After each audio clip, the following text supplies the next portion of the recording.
morning everyone. This morning I'm going to show you how to stitch these quilt blocks. These are done completely in the hoop. Front and back is finished in the same time. And we're then going to show you how to stitch together your blocks so that it looks neat front and back. The dark fabric is a bit difficult to see, so for this tutorial I've actually stitched a little bit lighter blocks that we will stitch together so you can see how to join your blocks. But first I'm going to show you how to stitch the actual blocks out, and then we'll proceed to assembly. Let me get that out of the way. As you can see, the back is just as beautiful as the front. If you do not want to do the patchwork sections in the front, you can just hoop your front fabric, your back fabric with your batting in between, and then place it in your machine and go to the very last step, which is all your detail, and just stitch that on, and your block is all done. So no, if you want to alternate, maybe do one block patchwork, one block plain. For example, if you want to do something like this, then by all means you can, like I say, just stitch the last step for those two. This one you will do the complete block. Let's get started on making these blocks. First of all, let's talk about stabilizer. There are different ways of making these blocks. Some people don't like the batting in between. So this is the tutorial we're going to do now, is without having any batting between the layers. Some people don't mind. So if you watch the video tutorial that Ruth just made, that she uploaded a few days ago, you will notice that she has the batting between the layers. So she actually, instead of hooping your stabilizer, she hoops her batting. And that will, then you don't need any stabilizer, but your batting will remain in your seam allowance. If you do not want your batting in your seam allowance, you will follow the directions as I will show you now. I'm using water-soluble Vilene as I want my blocks to be soft and pliable when I'm done with the quilt. You can use tearaway if you want. Tearaway, I just feel, if you're going to use it for a large quilt that's going to be washed often, tearaway tends to, over time, come loose between your stitches and creates roughness in your overall design. So I don't recommend you really using tearaway for something that you are going to wash often. If it's a wall hanging, tearaway can work fine. You can use cutaway. Of course, the thicker cutaway you go, the thicker your quilt will be, or the more stiff your quilt will be.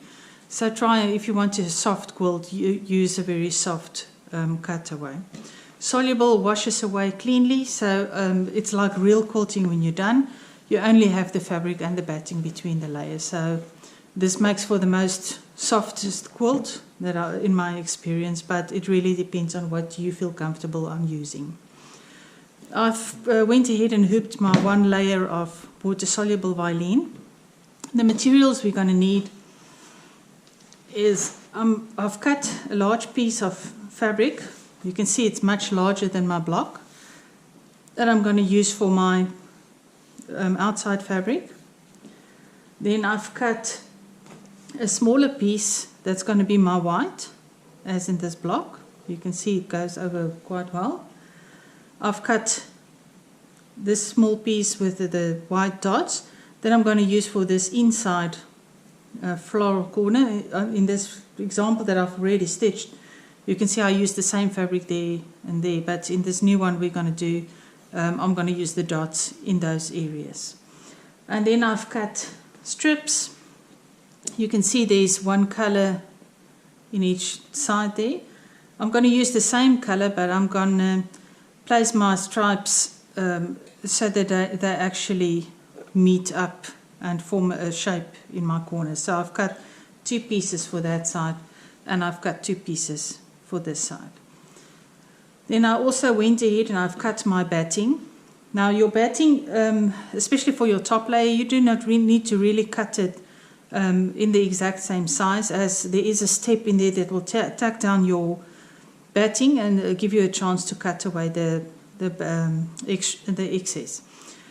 For the back, I'm adding also a layer of batting, which is optional. You don't need to add the back batting, but I like the back to look like it has some loft to the design as well. So for my back fabric, I do recommend cutting it exactly the size of what your fill is going to be.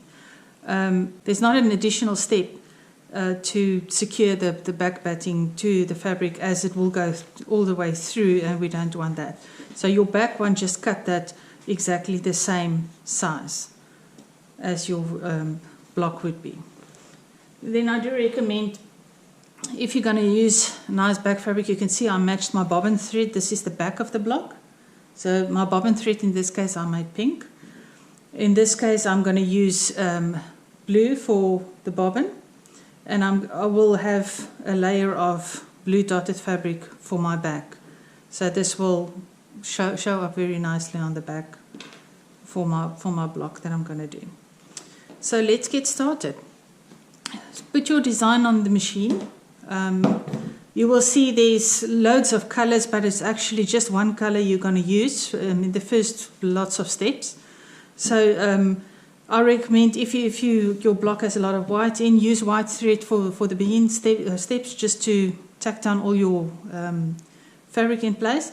I will be using a blue thread in this case, but it's just for the example, so you can see exactly where the stitches lie on the camera.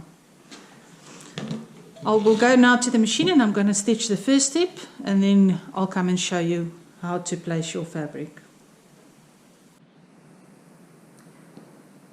I went ahead and I stitched the first step, which you can see is just the outline to show you exactly where the block is going to lie. You can see it's this block is cut a little bit bigger, but it's the size of what your block is going to end up being. Now I went and I ironed all my pieces. I prefer to pre-iron all my fabric I'm going to use to remove any wrinkles. If you have a very wrinkled fabric while it's stitching, it just leaves a lot of puckers. So it's always, I recommend to iron and set your fabric before you actually get started. It really gives a neater finish of the overall block during stitching. I've just cut a rough piece of batting that I'm going to lay over this guide. Excuse me. So I'm now going to place it in the center. You can use 505 spray between the layers, just to make sure that it doesn't move. Now we're going to take it back to the machine, and it's going to tack down the batting for us in place. Now you will notice that the batting tack stitch is a lot smaller, because remember, we only want batting under the quilting. We do not want batting under this far area. So don't worry if the batting line is not on top of that, or just slightly. It will be quite a bit inward, but you will see now after we stitch this step. With the batting now stitched in place, you can see where the original line was and where the batting line is. I'm just going to take my scissors and cut out the extra fabric, or the extra batting rather.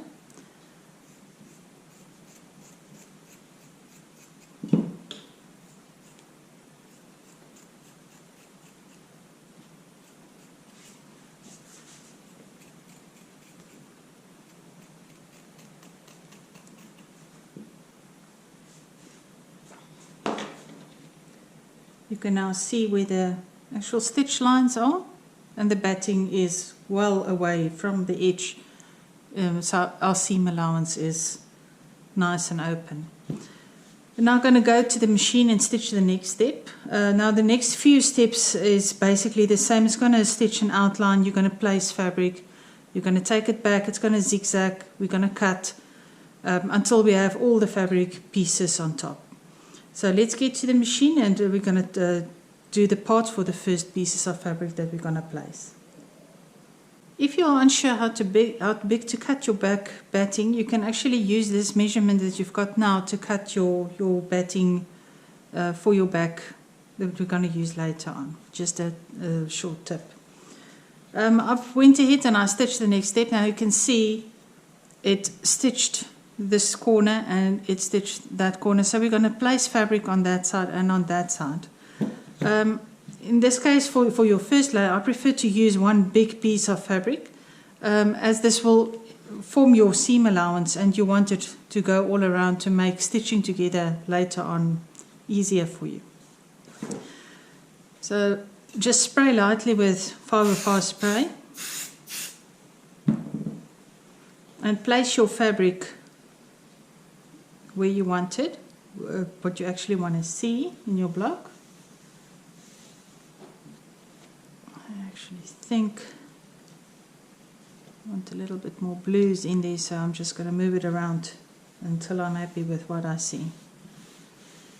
Then I'm going to press it nice down. Make sure that you've got enough fabric around your edge. We are going to trim it afterwards, but that you have enough so that if your fabric is a little bit cut skew or anything, that you do have enough room on the edges for your seam allowance. I'm going to take it back to the machine now and we're going to tack down these corners, and then I'll show you how to trim this fabric for the next fabric placement. The back fabric is now neatly tacked down, so we're ready to trim away the edges. Now we just want to take away the center part of the fabric. The corners we want to keep intact as far as possible. So I'm just going to pinch this and make a little hole in the center, and then I'm going to start cutting as close to the zigzag stitches as possible. When I get to the corner, I'm just going to come from where it stopped right to where it started, diagonally across, and I'm going to continue cutting.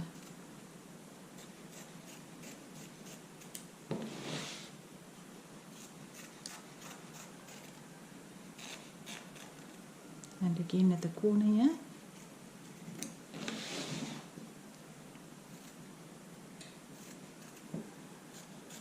And across.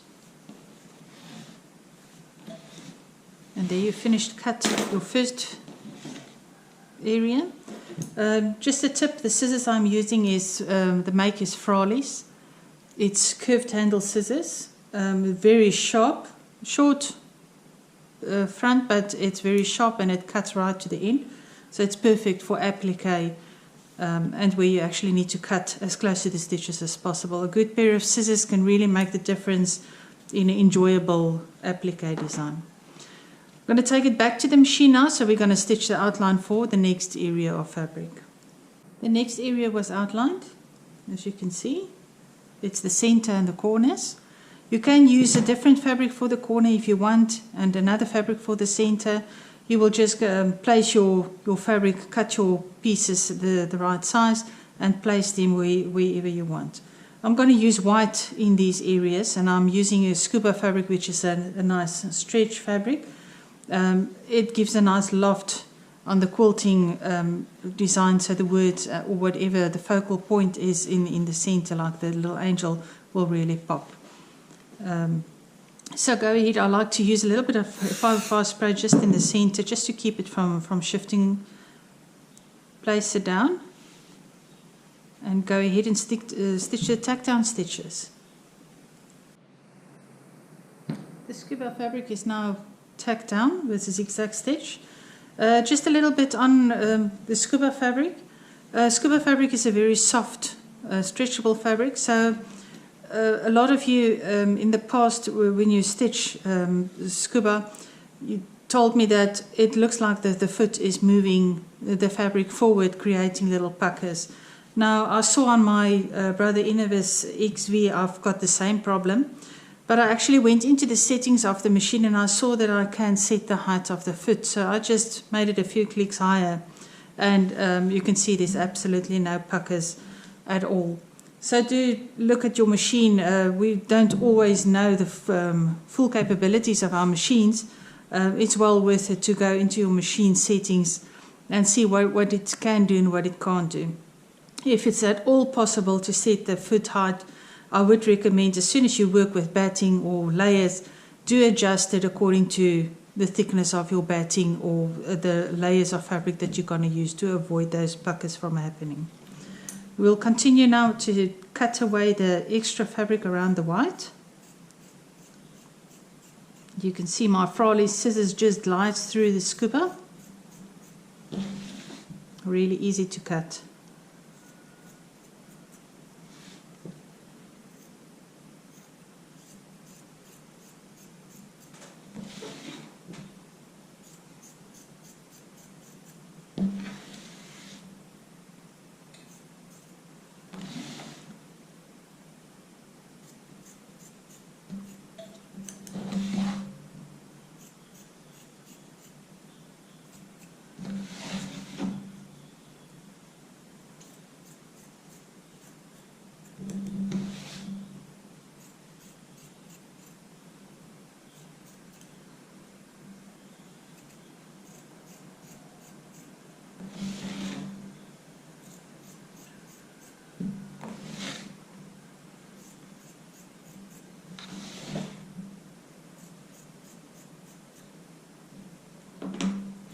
All cut out, and we're ready to take it back to the machine to outline the next step. The next area was outlined, and it's the small corner here and the small corner here. I'm going to go ahead and place my next piece of fabric. I'm just going to spray lightly on the back of the fabric, so I don't want glue all over my block. And I'm going to place it down. And I'm going to go ahead and tuck down those two corners. My blue fabric was tacked down. I'm just going to trim around, get rid of the extra fabric.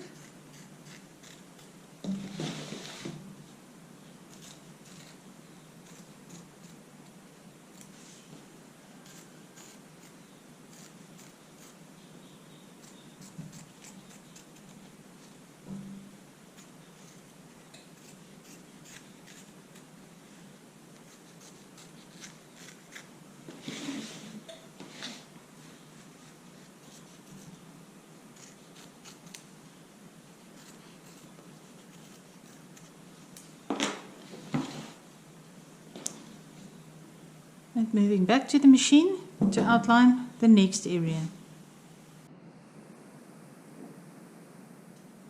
This area was outlined, and then the top area. Now at this stage you can see that on the corners where we crossed diagonally previously, you will see that the fabric was tacked down there. So I'm just going to trim that little corner so that it doesn't come in the way of my fabric.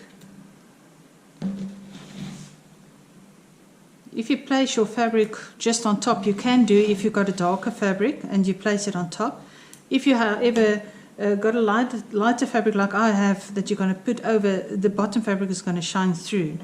So I do recommend then to just trim away these corners so you don't see that fabric at the back.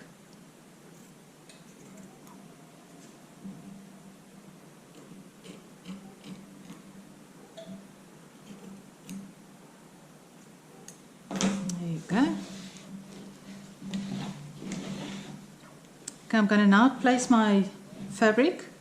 Again, I'm going to spray fiber fast spray on the back, just very lightly. And I'm going to set my fabric the way I would like it to lay.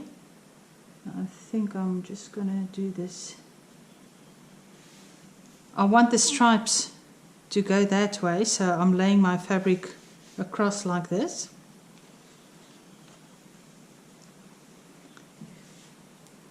Now I'm going to do the same for the bottom.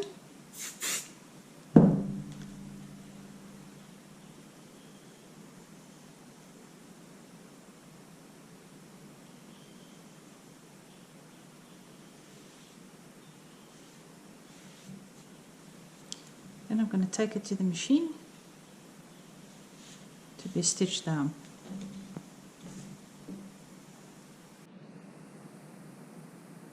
The two corners have been tacked down now. I'm just going to trim away the extra fabric. You will leave on where the seam allowance is, on the edge, you will leave that fabric in place for now. It will be trimmed away as soon as we trim the whole block. you can see how I trim that top corner. I just leave that part that's going to form the seam allowance, and when this one finishes, it will form that part for the seam allowance.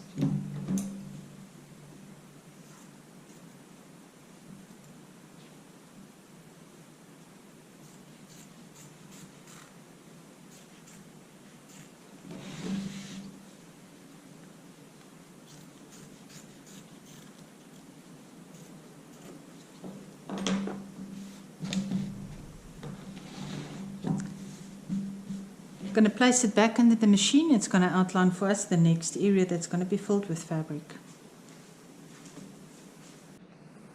The last corner was just outlined, so I'm going to go ahead and place the fabric for those two pieces. This time I'm going to have my stripes go down.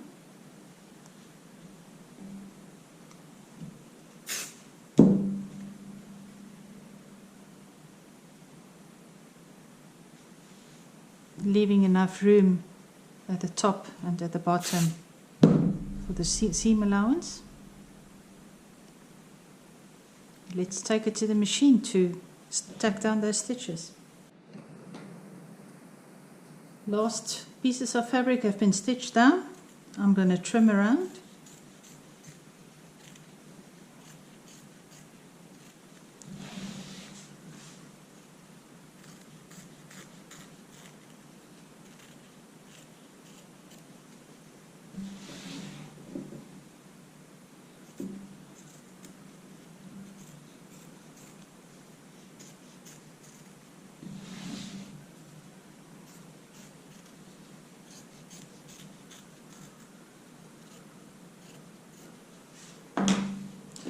Now all the hard work has been done. We're going to take it to the machine. The machine is going to do all the satin stitches in the next step, and then we'll be back to finish the back off, add all the fabric and lining that we need there, and then we will complete the last step. So go ahead and stitch the satin stitches.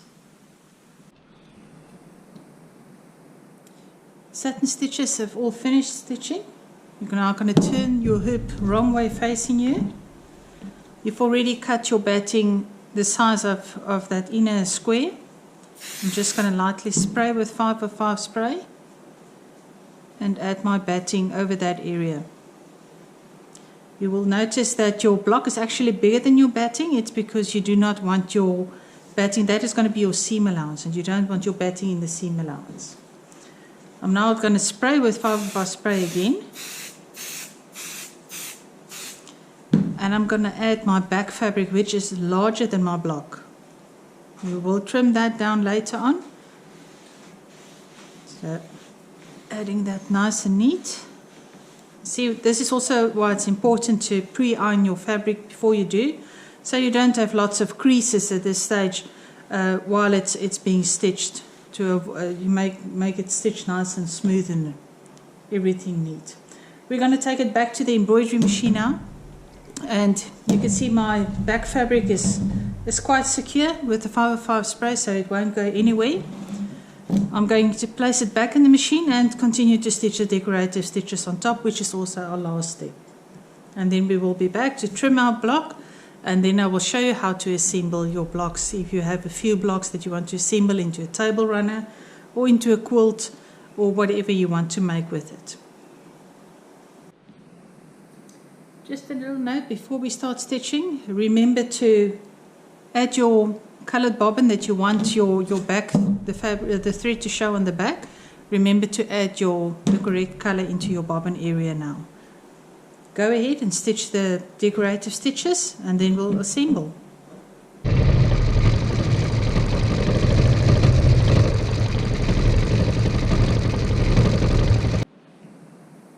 As you can see, our block is finished. I removed it from the hoop. There's the back. And we're now ready to trim our block. I'm going to trim, if you move away the fabric, you will see there's the trim line that I put in place. But from that trim line, I'm going to trim it 1 inch away from there. So it's actually have enough flesh around so that you can have plenty of space to work with. For that I'm going to use my larger ruler because it's got a little bit more clear measurements on for you. So I'm just going to measure 1 inch away. My seam line, the original seam line is about there, so there's about 1 inch away from there. So I'm just going to carefully line up my ruler. How you use these rulers is you'll see they have horizontal marks and they've got vertical marks.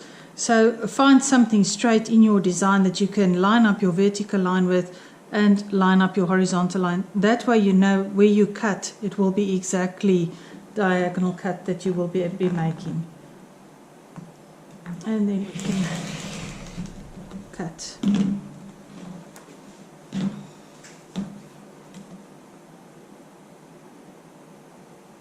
And I'm doing the same on all 4 sides, making sure it lines up there with the stitches and over there. Or you can line up now with this line because you know this one you've cut is straight.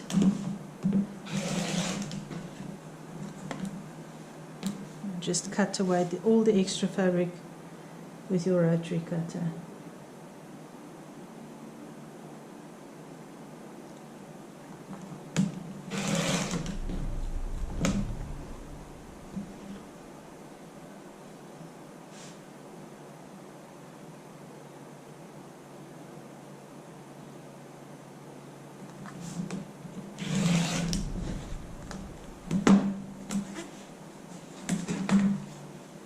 There you go. If you look at where the satin stitches end, you will notice that there's 3/4 of an inch that I've left as a seam allowance. That means I'm going to use a 3/4 of an inch seam allowance whenever I stitch my blocks together.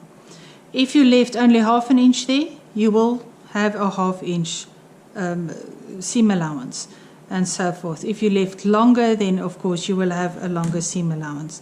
I found that working with the 3/4 of an inch works very well, so I recommend cutting a 3/4 of an inch seam allowance.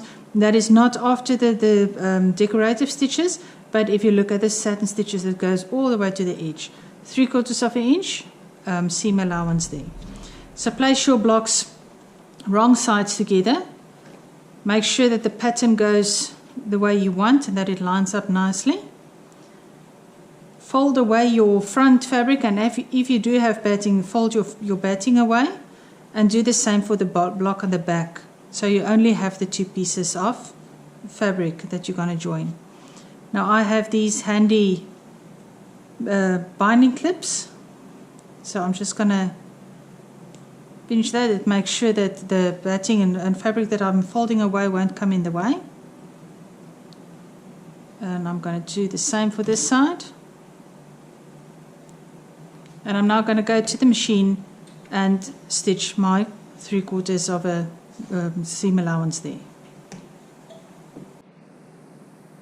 I've stitched my 3/4 of an inch seam allowance there. I'm just going to trim off to about 1/4 of an inch to make it easier for me to fold the fabric inwards later on. So I'm going to trim off this excess. I'm now going to take it to the iron board, and I'm just going to iron open the seam so everything lays nice and flat in that center panel. I've ironed the back panels that I've sewn together. I've ironed it flat in the middle. Some prefer to iron it to the one side or the other. Just remember, if you do that, you alternate rows to avoid any bulk. Having an open seam takes care of that, so it remains the same thickness even when we have to add the rows later on, that you don't sit with a bump on one side. I'm just going to use white sellotape, or magic tape as it's called, just to keep these sides flat for the moment. Just going to do it for one side. If you have batting, this is where you will fold your batting flat for this side, or it doesn't matter which side you do. Then on that center line, where you see that center line where we joined the backs together, you're just going to trim the batting right on top of that center line.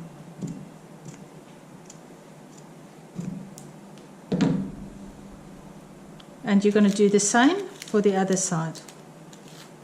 So I'm going to fold that. And I'm now going to trim this batting.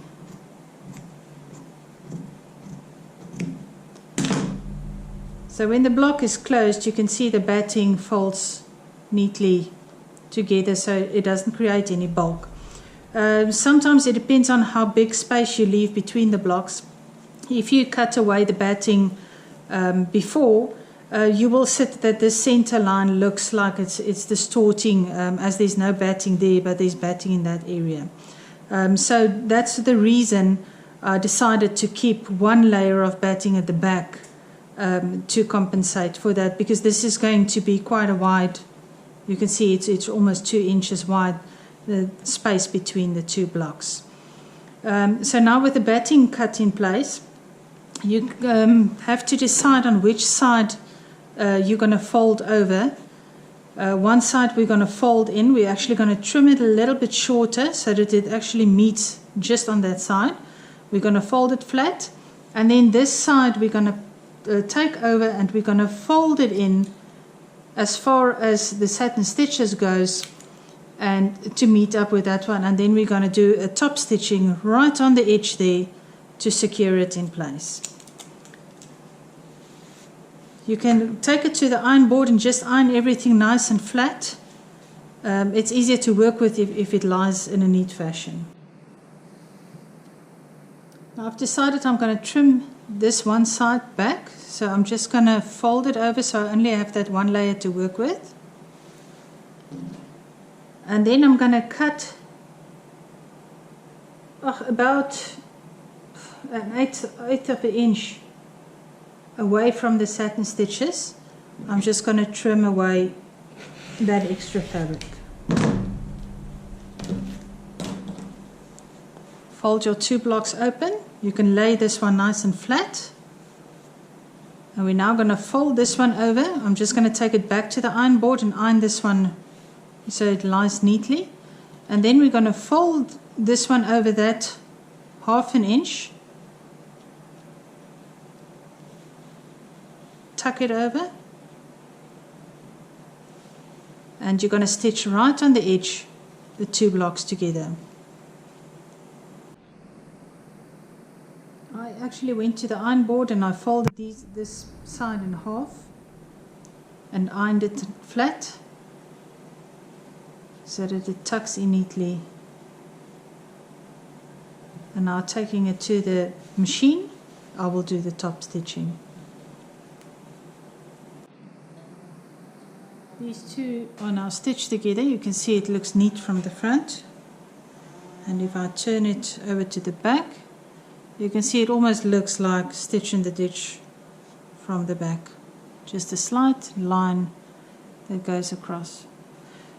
I'm now going to join the other two blocks and then we'll join the two rows to one another.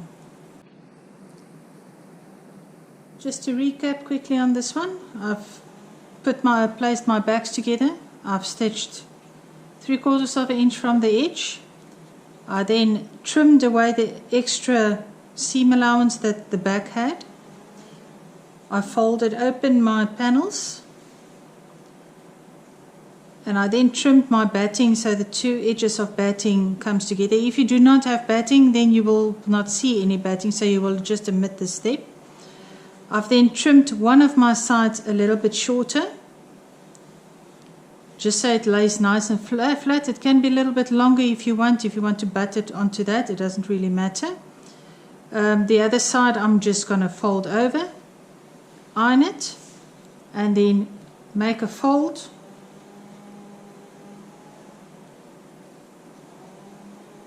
And then I'm going to top stitch right on the top to finish off these two blocks. I now have my 4 blocks that I've joined together, so I'm going to put them wrong sides together. And I'm going to do the exact same thing. I'm just using a row now where on the previous one we had 2 blocks that we join. So the exact same method applies again. Move away your fabric. Place your backs neatly on top of one another that you can fold away. Do the same in the middle. You see, this is why you left open that seam allowance in the middle so that you can open your block fully. You can use some pins to keep that in place if you want, and at the bottom.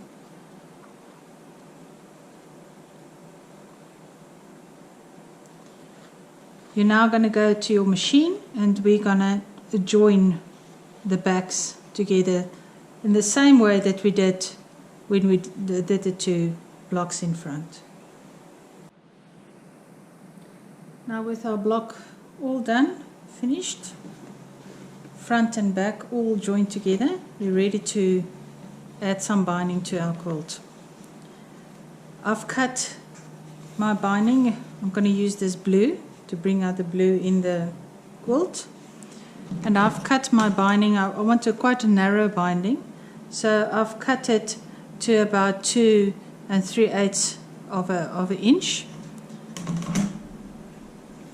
So I'm going to go ahead, leave it tail, and I'm going to stitch my binding to my quilt, and I'll show you exactly how to make the mitered corners. You're going to leave a tail open so that we can have a seamless join at the end. And I'm going to start stitching right into the from about here to there, but leave 1/4 of an inch seam allowance on the side. And then I'll show you how to fold the mitered corner and how we're going to go around the quilt. It's just as a rough guide. I found this on the internet quite helpful. I'll put it in the notes at the end. If you want your quilt, your binding to be 1/4 of an inch wide when it's finished, you will cut your binding strip, meaning the width of your strip, to 2 inches, and you will use 1/4 of an inch seam allowance. If you want a 3/8 of an inch binding around your quilt, you will cut it 2.5 inches, and you will use a 3/8 of a seam allowance. If you want your binding to be 1/2 an inch wide, you're going to cut your strip 3 inches and you're going to use a 1/2 inch quarter seam allowance. A 1/2 inch seam allowance. Likewise for a 3/4 binding, you're going to use a 4-inch strip and you're going to use a 3/4 of an inch seam allowance. So that's just a rough guide. If you want a wider binding, how wide you should cut your binding, but then you should move inward with your seam allowance as well. I just finished stitching this first little section together, so I'm going to show you how to make a mitered corner. Open your binding, then bring it upwards until you see it is even on the side here. Just finger press it down to keep it from moving. It should meet the corner right at the top where your quilt makes a corner and should be straight. Then fold it over itself, back and down, and you're going to keep that fold in place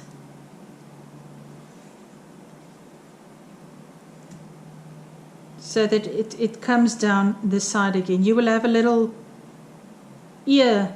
If you look at this, if I open it up, a little ear, and this will form your mitered corner. So go back to your machine now, and you can stitch right from the top again all the way down until you get to the next corner. Then I'll show you again, just to recap, how to do the next corner. Just a note, if you want, you can pin down this little corner at this stage, just so that you know it doesn't move while you stitch. Remember, you already stitched this, so you're just going to start from the top and stitch all the way down. But at the end, remember to stop, depending on the width of your binding you're going to make, you're going to stop that before you get to the end.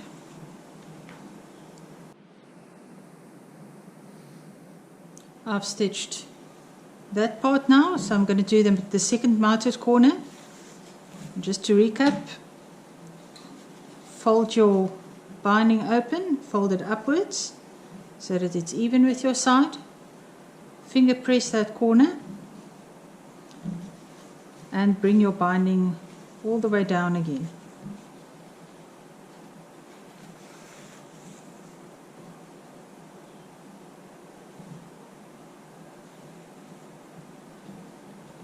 And you can pin it.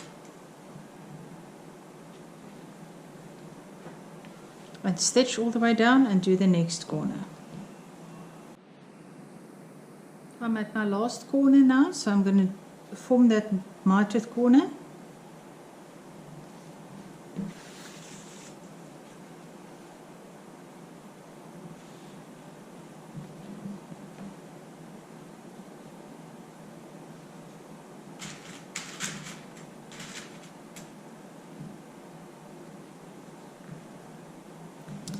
When you stitch down this last part, leave quite a big opening. It's easier if you've got a big opening to finish off that last little part than if it's very small. So I'm just going to turn this corner and just stitch around about there, and then I'm going to show you how to make a seamless finish. Yeah. You now have your binding that's quite a bit longer on this side. From this side, it's very, very long. I'm just going to cut off a little piece here at the back, because we're going to use this strip, a piece that I've cut off, to measure how far from the edge we have to be. So place down your little sample. This is the width of your binding. So if I open my binding up, this is the width. So I'm going to put it diagonally. Place it down, and then I'm going to bring over this strip, and I'm going to cut on this side the extra binding away.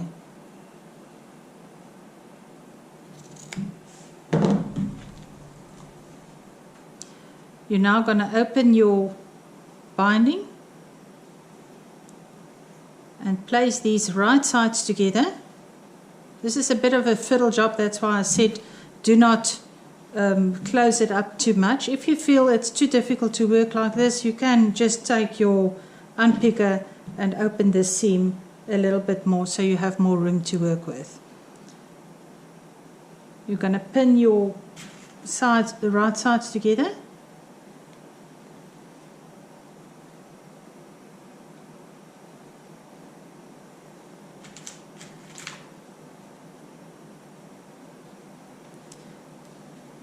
I hope you guys can see this. I've taken the two pieces, folded them right sides on top of each other into a corner, similar to when you join your binding. I can show you maybe on this piece that might be easier to see. You have the two ends. So what you will do is place them right sides on top of each other like this, and then we're going to stitch from corner to corner. So this is what is happening here. So you're just placing the two binding pieces right sides together, and we're going to stitch from corner to corner. Then we're going to cut off that excess, and it will be the right size to join your quilt seamlessly. So let me go to the sewing machine and I'll just stitch onto that piece there. You can now see how I've sewn these just across, and if I lie it flat, you can see that my binding will fit perfectly now. So I can just go ahead and cut off this extra, and I'm going to go back to the sewing machine and just stitch down this open section here. Now with my binding in place, you can see if you turn the corners, it will form a perfect mitered corner.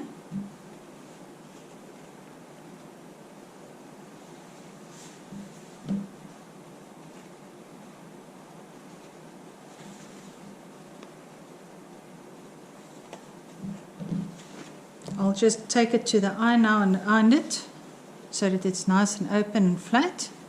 And then from the back, you're going to turn inside out and you're going to stitch. You can see where your stitch line is there. So you're just going to take it slightly over that stitch line and just try and stitch on the same exact line. You can from the front stitch in the ditch if you want. Otherwise you can hand stitch it from the back as well if you prefer, if you're worried that the stitches might go through to the front. And you will be all done. I'll come and show you as soon as I'm done with mine.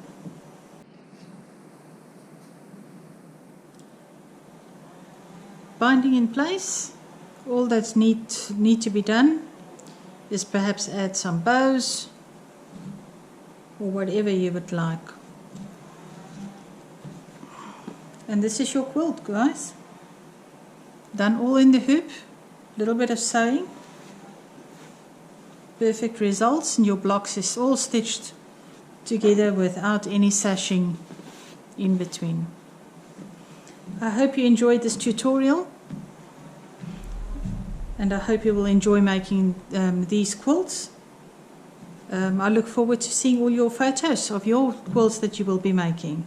Remember, this is not just for Christmas time. As you can see for the tutorial, I've actually used nice floral fabrics, so it can be a gift all year around. If you use festive fabrics, of course, it will make a beautiful Christmas quilt.